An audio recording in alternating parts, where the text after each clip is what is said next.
ఏంటి సైలెంట్గా ఉన్నారు? నాకు పెళ్లి చూపులు ఫస్ట్ టైం.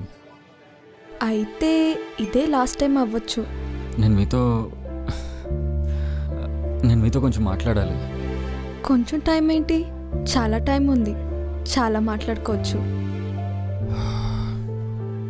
అంటే అది మీరు నాకు చాలా నచ్చారు.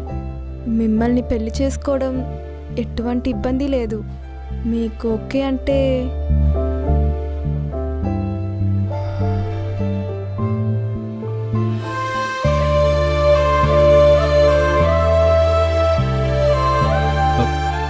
ఒక నిమిషం, ఇప్పుడే వస్తాను.